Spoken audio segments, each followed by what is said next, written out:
اس کہانی میں مصنف ہمیں ایک عجیب و غریب بیماری کے بارے میں بتاتا ہے۔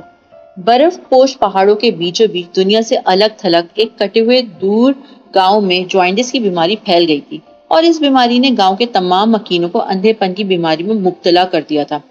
اس بیماری کے بعد سے اس گاؤں کا دنیا سے رابطہ بالکل منقطع ہو گیا تھا۔ کوئی آنکھ سلامت نہ رہی تھی، کوئی شخص گاؤں چھوڑ کر باہر نہ جا سکتا تھا۔ یہ تمام لوگ مکمل طور پر اندھوں میں تبدیل ہو چکے تھے، اور ان کی اولادیں بھی نسل در نسل نابینا پیدا ہونے لگی تھی۔ گاؤں کے سب مکین اندھے ہو چکے تھے، اور ان میں ایک بھی آنکھ سلامت نہ تھی۔ کوئی بھی دیکھنے والا شخص اب باقی نہ بچا تھا۔ ایک دن ایک کوہ پیما نیونس غلطی سے وہاں آ نکلا۔ جب وہ پہاڑ سر کرنے کی مشق کر رہا تھا تو اچانک اس کا پاؤں پھسل گیا، اور وہ پہاڑ کی ایک بلند و بالا چوٹی سے سیدھا نیچے اس گاؤں میں گر گیا۔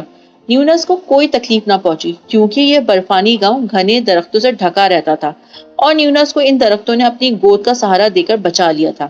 چنانچہ وہ نیچے اترا، اور جب اس نے گاؤں کا تفتیشناک منظر دیکھا تو اس کا پہلا تبصرہ یہ تھا: اس گاؤں کے کسی بھی گھر میں روشنی کے لیے کھڑکیاں نہیں بنی ہوئی تھی، اور گھروں کی دیواروں کو مختلف رنگوں کے پینٹ سے بے ترتیب انداز میں پینٹ کیا گیا تھا۔ یہ منظر دیکھ کر نیونس نے اپنے دل میں کہا کہ جس کسی نے بھی یہ گھر بنا ہے وہ ضرور اندھا ہوگا۔ چنانچہ یہ کوہ پیما گاؤں کے عین بیچوں بیچ پہنچ گیا، اور لوگوں پکارنے لگا۔ اس نے دیکھا کہ لوگ اس کے قریب سے گزرتے جا رہے ہیں، اور کوئی بھی اس کی طرف مڑ کر نہیں دیکھ رہا، یہاں تک کہ نیونس کو پتہ چل گیا وہ واقعی اندھوں کے دیس میں موجود ہے۔ وہ گاؤں کے لوگوں کے ایک گروہ کے پاس پہنچ گیا اور انہیں جاننے کی کوشش کرنے لگا کہ یہ لوگ کون ہیں اور کیا حالات تھے جس کی وجہ سے یہ سب نابینا ہو گئے ہیں۔ یہ لوگ اب کیسے دیکھتے ہیں، کیسے زندگی گزارتے ہیں، اور دوبارہ کیسے ٹھیک کیے جا سکتا ہے۔ اس نے لوگوں کے سامنے اپنے سوالات بار بار دہرائے کہ وہ کیسے دیکھتے ہیں اور آنکھوں کے بغیر کیسے رہ لیتے ہیں۔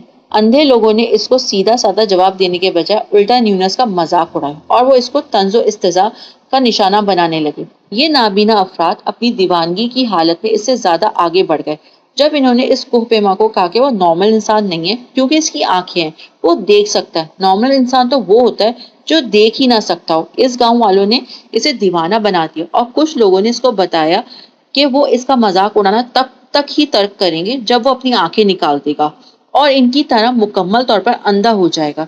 سب اندھوں نے مل کر اس کو ان کی طرح اندھا ہونے کا کہا۔ اس کہانی کا ہیرو اندھوں کے دیس میں بینائی کا مطلب سمجھانے میں بری طرح سے ناکام رہتا ہے، کیونکہ اندھا بھلا کیا سمجھے گا بینائی کا مطلب کیا ہوتا ہے۔ چنانچہ وہ اس اندھوں کے ملک سے بھاگ گیا، اس سے پہلے کہ وہ لوگ اس کی آنکھیں نکال دیتے۔ وہ یہ دیکھ کر حیرت میں پڑ گیا تھا کہ بھلا ان بیمار لوگوں کا اندھا پن کیسے ٹھیک کیا جا سکتا ہے جب وہ آنکھوں والے تندرست شخص کو ہی بیمار سمجھتے ہیں۔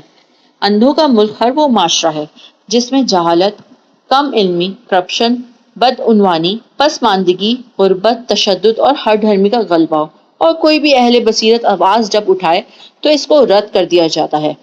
جہاں حکیم صاحب علم و حکمت اور دانشمندوں کو لوگوں کی جہالت، کچ فہمی اور کم عقلی اور تشدد کا سامنا ہو۔ ہر وہ دیس اندھوں کا دیس ہے جہاں پوری قوم چھوٹے چھوٹے گروہوں میں تقسیم در تقسیم ہو چکی، اور لوگوں کا ہر گروہ خود کو افضل سمجھے اور دوسرے ہر گروہ سے نفرت رکھتا ہو۔ ہر وہ دیس اندھوں کا دیس ہے، خود سے مختلف ہر دوسرے شخص کو نقصان پہنچانے، تکلیف دینے کا جھوٹا جواز تلاش کر کے اس پر ظلم و ستم کیا جاتا ہو۔ اندھوں کا دیس ہر وہ معاشرہ ہے جہاں لوگوں کو بس اس چیز سے سروکار ہو کہ انہوں نے دوسروں سے کیا لینا ہے، نہ کہ انہیں کیا دینا ہے۔